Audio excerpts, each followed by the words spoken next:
I feel strongly that assisted suicide should be legalised. If someone is terminally ill and needs help to end the pain, they shouldn't have to worry about their loved ones being put in prison. Of course, we'll need checks in place to make sure that the person is fully able to make such an important decision. But it's their right, and no one else's, to decide if their life is no longer worth living.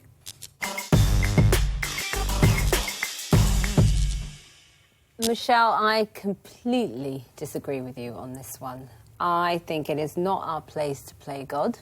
The fact that the people in question are terminally ill in itself says that they are eventually going to die. So it's not our place to speed up that process.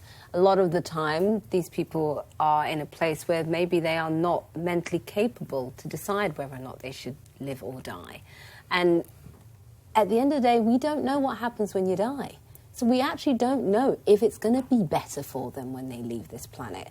So for that reason, I completely disagree with you, and I think it just opens us up for complete exploitation. As I said, June, that we have to make sure that the person is fully understands. So, you know, if they're not all right upstairs, then they don't have to make the decision. That? Well, I think there's got to be a process.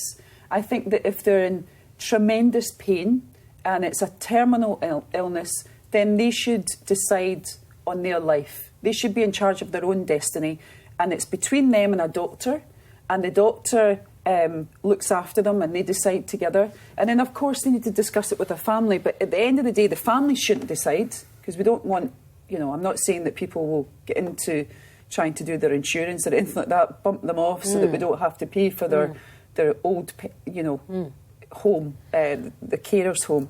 But I do believe that if someone's terminally ill, like my dad was 36 when he was confined to a wheelchair, and I love him to death. And my dad suffers every single day, and he takes about 15, 16 pills a day. Now, luckily, he still has that quality of life. He still has his grandchildren, and it would break our heart if he ever decided that. But you never know, there might come a day where, you know, he just feels that all the quality of his life has gone. And I think that people can go to Switzerland, they can pay for it. So why can't people who can't afford to do it? It's a slippery slope, Michelle. And also the problem with society today in general is we place so much focus on the external, on the physical. There is another form of life which is also the internal. And actually, when you're not somebody that's able to move, it means you do have to focus on your internal and becoming more mindful. And I just think when we start sort of deciding whether or not somebody should live, it's absolute But it's not for you to decide, it's for them to decide. But it's not for them to decide either. We are all going to die at some point. Yeah, so would you want them suffering in pain? I think that but we don't know that they're not going to be suffering when they die. No one knows what happens. My mum died last year at 100. Wow. But in her 80s, she said to me, look, Greg, if I go gaga, I'd like you to give me the pills. And she did. The last 5 years of her life had no... She wasn't living, really. She had very serious dementia. And what was the point? And yet, I think if my brothers and I had had the choice, we'd have all voted to say, yes, let's give her the pill. But and that's what she wanted. That's what she said she'd wanted, but we couldn't do it.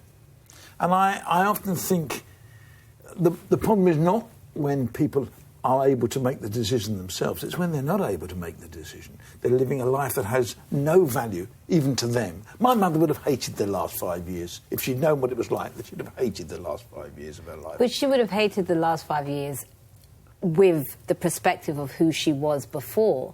We don't know what's going on in their minds when they're in this state. Well, and also, we don't know what happens when you die. How do we know it's better, to be honest? Oh, my mum wouldn't have thought it was better. My mum did, I don't think, believe there was an afterlife. I just think she wouldn't have wanted to live like that. I mean, I think I would have gone along with it, except I couldn't do it. It's one sort of case when you're dealing with age. I think it's a very different case when you're dealing with somebody that has had an injury or motor neuron disease. I don't know if you saw Simon's Choice, the programme on BBC Two, which was, I thought it portrayed the struggle between the conversation we're having and what that couple went through and the family went through incredibly well, because it gave a very balanced argument to both sides. And I think if you are in control mentally of your situation and you feel like you've suffered enough, or what is happening to you is taking a turn that you do not find unacceptable, there's a legitimate question to ask: is it somebody's human right to end their life? And whilst people go to Switzerland and go out of their way to end their lives, we accept that, because a lot of people don't get prosecuted. Most people don't get prosecuted for that. Mm-hmm. So we're sort of letting it happen without legalising it. The issue is nobody wants to legalise it. If you look at the history of this and the bills that have gone through the Commons, I mean, the last one was in 2015, last year. 118 MPs voted for it and 330 voted against it. Yeah. You look at the case, I personally was very affected and have covered this story of Tony Nicholson, who had locked-in syndrome, a very fit, physically healthy man, and he and his partner, his wife Jane, fought extremely hard. They took their case to the European Courts of Human Rights, saying, this is actually in contravention to my human rights.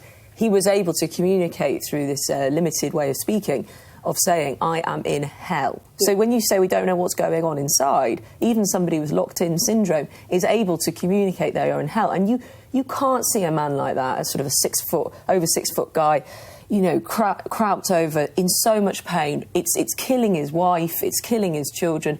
They were ready to let him be peaceful. And that is inhumane, actually. You know, that's very hard. But that's very hard as well, because I think what Michelle also spoke about, which doesn't necessarily get enough attention when anyone has this debate, is the pressure on the family to think I could be prosecuted at a very stressful time as well. I mean, June, I know you're saying you disagree, but how could you look at a family like the Nicholsons? He has passed away now. But how could you look at a family at that point and say, you can't give him that right? How I could look at a family like that is knowing that we are all going to die at some point. We know that. This is a man who is unwell, so therefore his journey to death is quicker than the rest of us, though, you know, one never knows.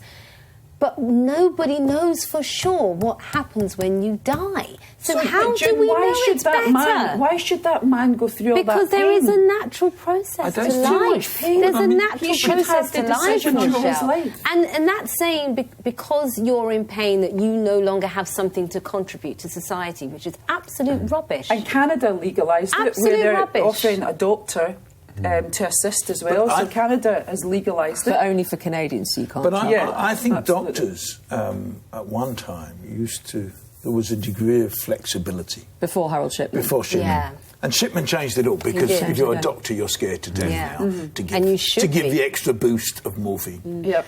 You see, this is you taking the decision. You're saying yours is to do with something to do with afterlife or something. Surely, if somebody's position in life is such that they are in such pain, or they feel so helpless, who are you to say they shouldn't? One of the sort of I think points from what June's arguing is if you create an unnecessary burden on the individual, and there's plenty of cases where somebody has felt that if assisted suicide was an option, that they may feel an extra burden to take that option.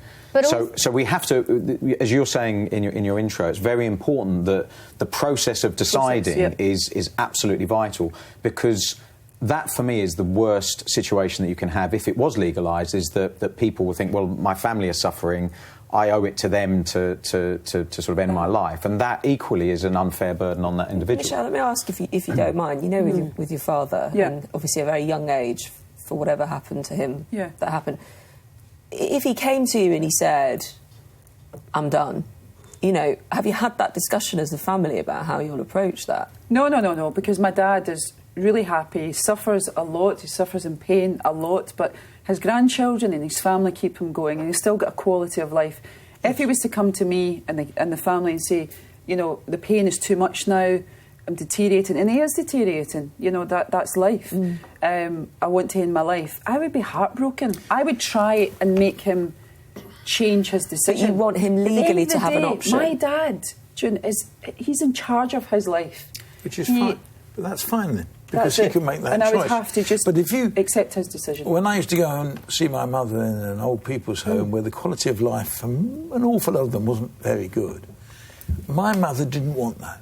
She'd have hated it. And I've come out and said to my kids, look, if there's any chance of that... Now, she was not in a position to make that decision for herself. But Greg, we couldn't make the decision for her. But don't you think that is because of how we design our old people's homes? No, we design them in a way that says that these people have nothing to contribute to society. No, there was nothing wrong with the home. This is a lot of people who are... Someone explained it to me one day and said, your mother is dying, she's just taking 5 years. And it would have been far better for her if she hadn't taken 5 years. We don't know that. I disagree with you. Well, I can see why legislators won't take the decision. They won't take the risk. They won't take the risk. And they shouldn't. Because you've only got to have the one or two stories Harold that are all over... Yeah, that are all, well, not even Harold Shipman, the family that decided to get rid of Grandad because for the inheritance or something like that. But that'll be a very small number compared to people who said, I don't want to live like that, so please can you make sure I don't?